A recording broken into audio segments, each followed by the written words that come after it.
आज हम जो टॉपिक आपके साथ तुगलक वंश जो मध्यकालीन भारत के दिल्ली सल्तनत का एक महत्वपूर्ण टॉपिक है।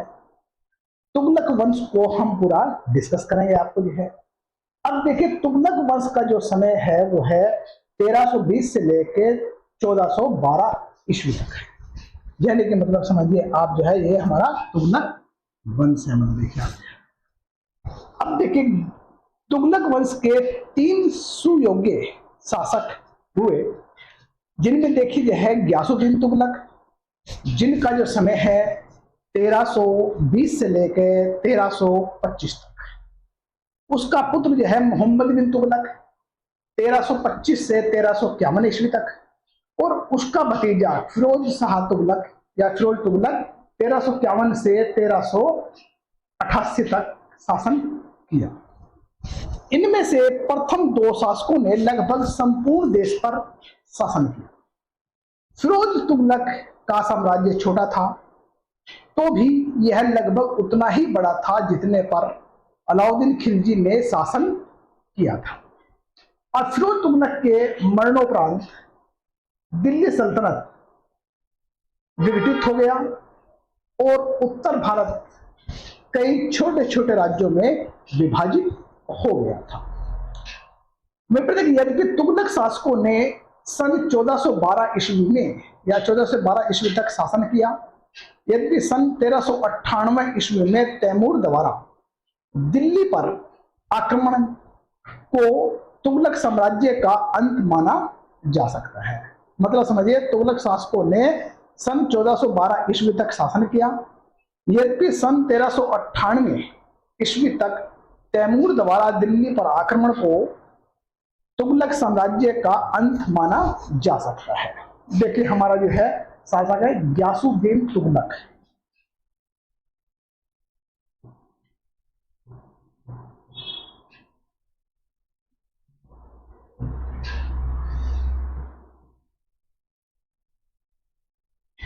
अब देखिए ग्यासुद्दीन तुगलक का जो समय है वो है, देखिए हमारा जो है 1320 से लेकर 1325 ईस्वी माना जाता है।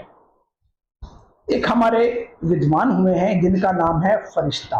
फरिश्ता के अनुसार ग्यासुद्दीन तुगलक का पिता बलबन का तुर्क गुलाम था तथा उसने पंजाब की एक जाट कन्या से शादी की थी। वारंगल के राजा प्रताप रुद्रदेव द्वितीय के भेंट देने से इनकार कर दिया, और भेंट देने से इनकार पर सुल्तान ने अपने ज्येष्ठ पुत्र जोना खां को उसके विरुद्ध भेजा। पर जोना खां मतलब है मोहम्मद बिन तुगलक, जोना खां को खाली हाथ लौटना पड़ा। जोना खां ने अपने दूसरे प्रयास में वारंगल पर सफलता पाई। अब वहीं पर देखिए 1324 ईस्वी में ग्यासुद्दीन तुगलक का वारंगल के विरुद्ध सैनिक अभियान भी सफल रहा। उसके स्वागत समारोह के लिए जोना खां द्वारा निर्मित लकड़ी के भवन के गिरने से 1325 ईस्वी के आरंभ में ग्यासुद्दीन तुगलक की मृत्यु हो जाती है। यह बात 1325 ईस्वी के बाद। उसे दिल्ली के निकट तुगलकाबाद में दफनाया गया। उसने शासन पद्धति के दुर्गुणों को दूर करके इसे इस तरह व्यवस्थित करने का प्रयास किया, कृषि को प्रोत्साहित किया और सिंचाई सुविधा उपलब्ध कराने हेतु ग्यासुद्दीन तुगलक ने नहरें खोदी गई या नहरें बनवाई। न्याय और पुलिस विभाग में भी ग्यासुद्दीन तुगलक ने काफी सुधार किया। वहीं पर देखिए डाक व्यवस्था का पुनर्गठन किया, और ग्यासुद्दीन तुगलक ने दिल्ली के समीप तुगलकाबाद नामक दुर्ग नगर का निर्माण कराया। देखिए इसके बाद आते हैं मोहम्मद बिन तुगलक। ये मोहम्मद बिन तुगलक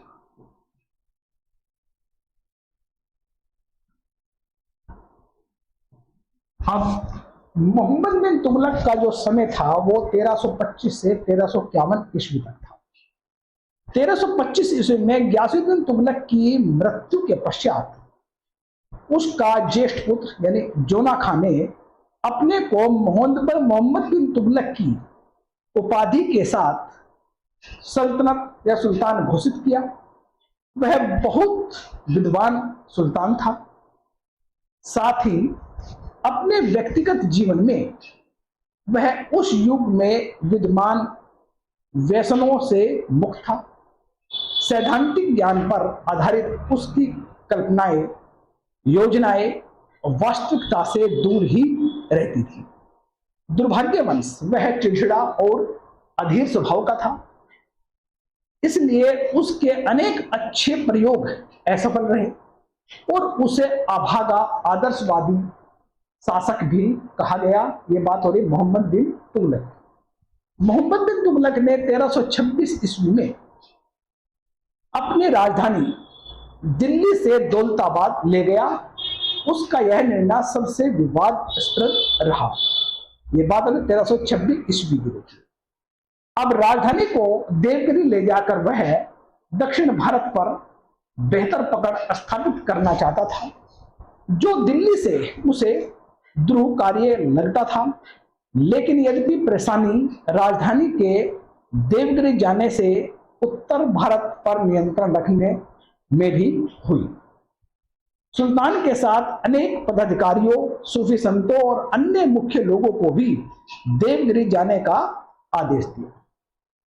दिल्ली से दौलताबाद का यह यात्रा बहुत ही कष्टकारी सिद्ध हुई। मात्र 2 वर्षों के बाद ही मोहम्मद बिन तुगलक ने दौलताबाद का परित्याग करने का निश्चय किया। यद्यपि देवगिरी को वो दूसरी राजधानी बनाने का प्रयास विफल हो गया, लेकिन वहां आने जाने से कुछ अच्छे परिणाम भी निकले। अब आवागमन के साधनों का विकसित हो जाने से उत्तर और दक्षिण भारत एक दूसरे के बहुत निकट आ गए और इसके परिणाम स्वरूप दक्षिण भारत के अतिरिक्त उत्तर और दक्षिण भारत में भी सांस्कृतिक विचारों का आदान प्रदान की नई प्रक्रिया आरंभ हुई। मोहम्मद बिन तुगलक द्वारा उठाया गया एक महत्वपूर्ण कदम इससे थोड़ा सा हटके है, मतलब जो है वह प्रतीक मुद्रा का प्रचलन। देखिए, अगर हम बात करते हैं राजधानी को मतलब दिल्ली से दौलताबाद इसलिए ले गया क्योंकि मोहम्मद बिन तुगलक का विश्वास था कि देवगिरी या दौलताबाद हमारे साम्राज्य के मध्य में है। अगर कोई नॉर्थ से या उत्तर से कोई अटैक करता है तो हमें उसका सामने करने का समय मिल जाएगा। पर इसलिए जो है बदकिस्मत यह रहे कि ये हमारा या इनका मोहम्मद बिन तुगलक का योजना सफल नहीं हो सकी। अब दूसरी बात है, इसमें जो है प्रतीक मुद्रा का प्रचलन। प्रतीक मतलब देखिए, मतलब यह एक तरह से तांबे के सिक्के हैं। उसने चांदी के टंके के बराबर कांसे की मुद्रा चलाने का निश्चय किया। भारत में प्रतीक मुद्रा प्रचलन करने का विचार बिल्कुल ही नया था। व्यापारियों और आम जनता को इसकी स्वीकृति के लिए राजी करना कठिन था। फिर भी मोहम्मद बिन तुगलक के इस कार्य में सफल हो सकता था यदि सरकार लोगों को नकली सिक्के ढालने से रोक सकती थी। सरकार ऐसा नहीं कर सकी और बाजार में नए सिक्कों का भारी अवमूल्यन हो गया। मतलब देखिए, यह है जब हमारे जैसे ने कांसे के सिक्के बनाए हैं, इस पर कोई प्रतीक चिन्ह नहीं दिया, जैसे कि मान लो जिसकी नकल करना आसान नहीं। तो यहाँ के जो है मतलब यह है लोगों ने क्या किया, नकली सिक्के बनाने शुरू किए गए और जब नकली सिक्के बनाना शुरू हो गए तो जो है रुपयों की वैल्यू कम हो गई है। इसलिए तो मतलब यह है साकेत मुद्रा इसलिए चला था कि जो हमारे राज्य में चांदी है और चांदी की अंतरराष्ट्रीय मार्केट में काफी मांग थी, उसको बेचकर मैं अपने साम्राज्य को सुचारू रूप से चला सकता हूं। परंतु ये योजना भी इसकी विफल हुई। विफल होने से इसकी समस्या और बढ़ गई जो है। अब अंत में देखिए मतलब जो है मोहम्मद बिन तुगलक ने प्रतीक मुद्रा को वापस लेने का निर्णय लिया और लोगों को इन कांसे सिक्कों के बदले में चांदी का सिक्के दिए गए। यानी कि मतलब इसने घोषणा की भाई ऐसा करिए जो है कांसे के सिक्के ले जाओ और चांदी के लिए जहां इसे बेनिफिट की बात देख रहा था, जहां ये लाभ की बात है, वहां इसको और लॉस हो गया। जो तेज तबाक आदमी थे, जो नकली सिक्के थे, उससे मतलब जो है सम्राट के मैं यहाँ भरमार हो गई और मतलब यह है इसकी जो मुद्रा यह धराशायी हो गई। अब देखिए मोहम्मद बिन तुगलक ने कृषि की उन्नति के लिए अनेक उपाय किए। इससे भी अधिकांश दबाव क्षेत्र में एक प्रयोग और किया। यहां पर देखिए अधिक राजस्व प्राप्ति के लिए उसने करों में वृद्धि की गई, जिसके चलते दबाव के किसानों को भारी कष्ट का सामना करना पड़ा। दुर्भिक्ष के समय भी करों में छूट नहीं दी गई।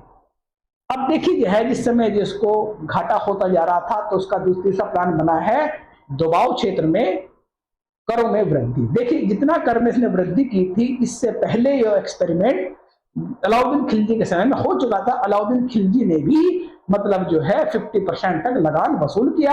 यहां पर दबाव क्षेत्र में मोहम्मद बिन तुगलक ने 50% लगान वसूल करने का आदेश दिया, क्योंकि जिस समय आदेश दिया इंप्लीमेंट है उस समय दबाव क्षेत्र में दुर्भिक्ष या अकाल पड़ गया था और अकाल का सामना करने के लिए लोगों के पास पैसा नहीं था कि सम्राट को दे सकते थे और किसान लोग सारे जंगल में चले गए। इससे क्या हुआ, इसकी समस्या और बढ़ती चली गई। ये प्लान भी एक तरह से असफल की स्थिति में ही आ गया। कुछ किसान जो कि अपनी खेती बाड़ी छोड़कर अन्य स्थानों पर चले गए उनके साथ ही कठोरता से पेश आया गया।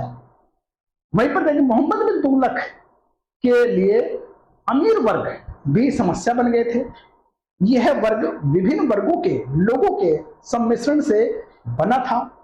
उनके बीच आपस में न तो कोई लगाव की भावना विकसित हो सकी और न ही वे सुल्तान के प्रति निष्ठावान ही थे। मोहम्मद बिन तुगलक के शासनकाल में ही अफ्रीका यात्री इब्न बतूता भारत आया। वह 1333 में सिंध पर पहुंचा। सुल्तान ने उसे दिल्ली का काजी नियुक्त किया, यानी इब्न बतूता को। 1342 में उसे अपना दूत बनाकर चीन भेजा। बहुत बार क्वेश्चन पूछा जाता है मोहम्मद बिन तुगलक ने किसे अपना दूत बनाकर चीन भेजा था, यह था इब्न बतूता की बात करते हैं। मोहम्मद बिन तुगलक ने सफरनामा नामक पुस्तक की रचना की, या फिर इब्न बतूता ने सफरनामा नामक पुस्तक की रचना की, जिसे सुल्तान मोहम्मद बिन तुगलक के बारे में सामान्यतः निष्पक्ष विवरण मिलता है। अंततः वह सिंध में विद्रोह का पीछा करने में व्यस्त था, तभी थट्टा के निकट बीमार पड़ा और 1351 में वह संसार से चला गया या उसकी मृत्यु हो गई। इस प्रकार देखिए मोहम्मद बिन तुगलक के काल में जहां एक तरफ दिल्ली सल्तनत की पराकाष्ठा पर पहुंचने का संकेत मिल रहा था, वहीं दूसरी ओर विघटन की आरंभ की प्रक्रिया भी दिखाई दे रही थी। देखिए मोहम्मद बिन तुगलक का जो है इन योजनाओं को लागू करने का दो उद्देश्य था। एक तो लोगों को सुविधा हो और हम साम्राज्य की सुरक्षा या फिर सिस्टमेटिक एकजुटता प्रदान कर सके। तीसरा शासक देखिए हमारा था फिरोज तुगलक, ये आते फिरोज तुगलक।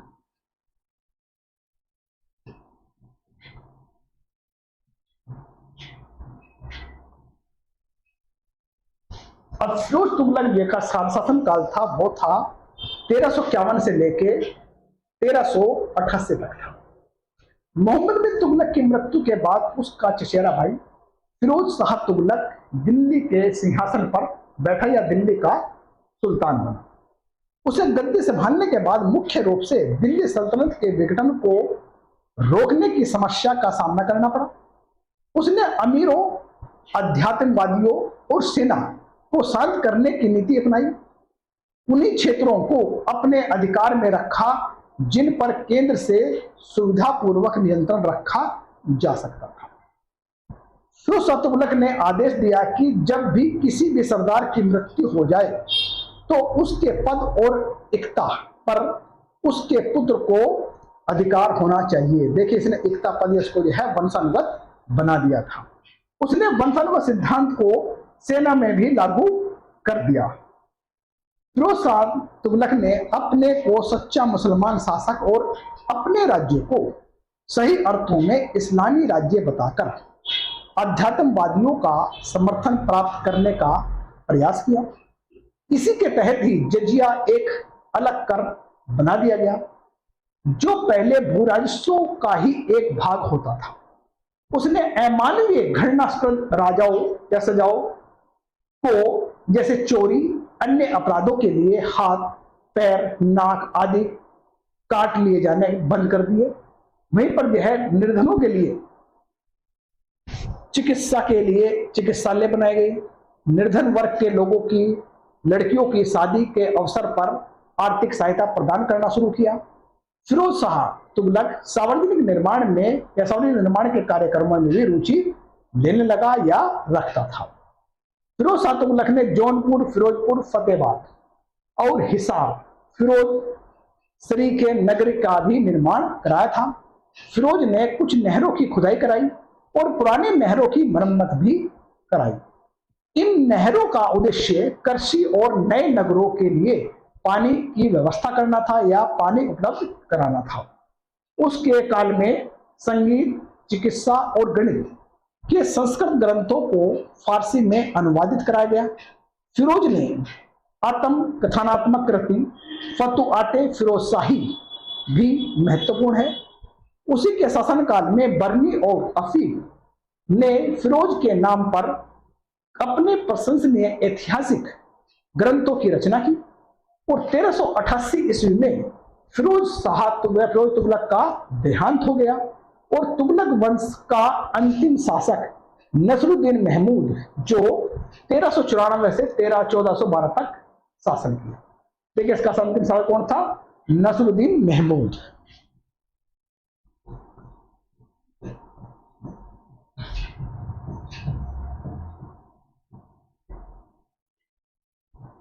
ये नसरुद्दीन महमूद था जिसका शासनकाल 1394 से लेकर 1412 ईस्वी था। उसी के शासनकाल में 1398 में मंगोल नेता चंगेज खां का वंशज तैमूर लंग ने भारत पर आक्रमण करके उसमें लूटपाट की। अब देखिए जो है हमारा जो है तुगलक वंश इतना ही कुछ था। बाकी नेक्स्ट क्लास में मिलेंगे।